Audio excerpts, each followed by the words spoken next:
አሳልፎ ምን አደረገን? ሰጠን ይላል። ክብር ለጌታ ይሁን። ወደዚህ ክፍል ከመሄድ በፊት ስለ ዘዳግም መጽሐፍ ትንሽ ላውራላችሁ።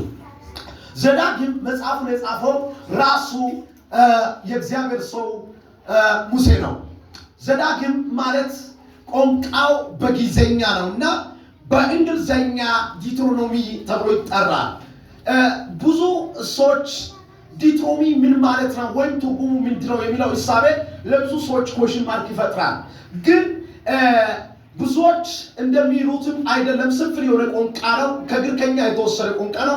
ዲትሮስ እንደ ኖሞን ብሎ ፍሬንች እነዚህ የመጽሐፍ ቅዱስ ሊቃውንቶች ይከፍሉታል። ዲትሮስ ማለት ሁለት ማለት ነው። ኖሞስ ማለት ሕግ ማለት ነው። ማለት ባጭሩ ሲደመሩ ወይም ስናገናኛቸው ሁለተኛ ጊዜ የተነገረ ሕግ ማለት ነው እና መጽሐፉ ላይ እንደምናየው መሰረት ከምዕራፍ 1 ጀምሮ እስከ ምዕራፍ 34 ድረስ የእግዚአብሔር ሰው ሙሴ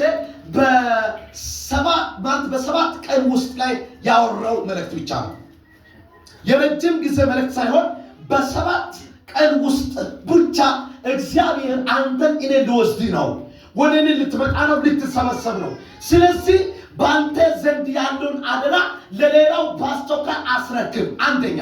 ሁለተኛ ደግሞ ሕግን የማያውቁ ኒው ጄኔሬሽን አዲስ ትውልድ ስለሆኑ በሚቀጥለው ምዕራፍ ላይ መኖር እንደሚገቡ ከዚህ በፊት ለአባቶቻቸው እንዳስተማርካቸው አሁንም ለነዚህ ሕዝብ የሚበቃውን አስተምሮ ስጣቸው ይላል። ሶስተኛው ደግሞ የተስፋው ቃል አብራራላቸው ይላል። የተስፋውን ቃል ምን አድርግላቸው? አብራራ። ምን ማለት ነው? እዚህ ቦታ ላይ ኒው ጄኔሬሽን ብያቸዋለሁ፣ አዲስ ትውልድ የሚባሉ እነዚህ አዲስ ትውልዶች ደግሞ ከየት መጡ የሚለው ኮሽን ካላቸው እግዚአብሔር በእርግጥ ከግብፅ ሲያወጣቸው የነበሩ አባቶች እግዚአብሔር ከአለት ውሃ ሲያወጣ ባህርን ሲከፍል ጠላቶቻቸውን እንደ ድንጋይ ዝም ሲያሳይ፣ ይሄ ብቻ አይደለም። ከግብፅ ከመውጣታቸው በፊት እግዚአብሔር በግብፃውያን ዘንድ ያደረገው እያንዳንዱ ታምራትና ከዛም በፊት እግዚአብሔር ለአብርሃም፣ ለይስሐቅ፣ ለያዕቆብ፣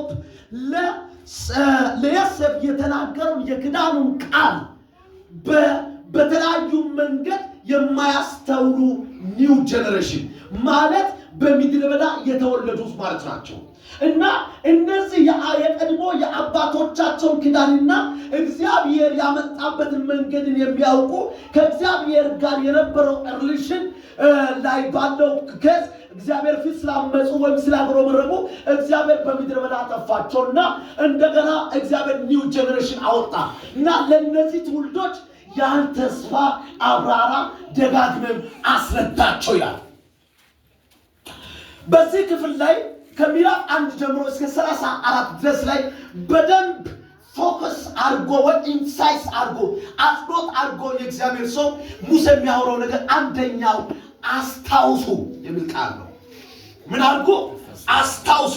ሁለተኛ ደግሞ አትርሱ፣ ዶንት ፎርጌት እና ሁለተኛው ደግሞ ሪማይንድ አድርጉ ይላቸዋል። አስታውሱ የሚለው በሶስት ይከፈላል። ከምዕራፍ 1 እስከ 4 ድረስ የቀድሞውን የእግዚአብሔር ሥራ አስታውሱ በሚል መልእክት ላይ ያተኩራል። ከምዕራፍ 5 እስከ 28 ድረስ ያለው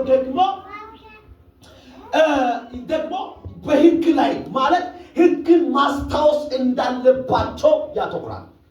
ከምዕራፍ ደግሞ 29 እስከ 30 ድረስ ያለው ወደፊት በዕጣ ፈንታቸው ላይ ሊሆን ባለው ነገር ላይ ተስፋቸው ላይ ያተኩራል።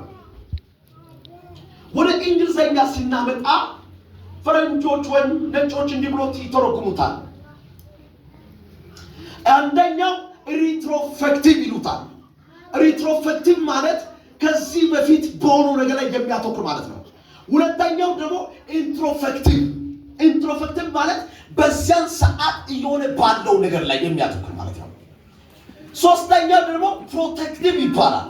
ፕሮቴክቲቭ ማለት ወደፊት ሊሆን ባለው ነገር ላይ ፎከስ የሚያደርግ ወይም አጽንኦት የሚሰጥ መልእክት ማለት ነው እና እዚህ ክፍል ላይ በደንብ ድፍል ማየት የሚፈልገው ነገር እግዚአብሔር በእርግጥ አውጥቶላቸዋል፣ ተናግሮላቸዋል። ስናገርላቸው ሕዝብ የመሰለ ነገር እግዚአብሔር አይቶ አይደለም የተስፋን ቃል የተናገረላቸው።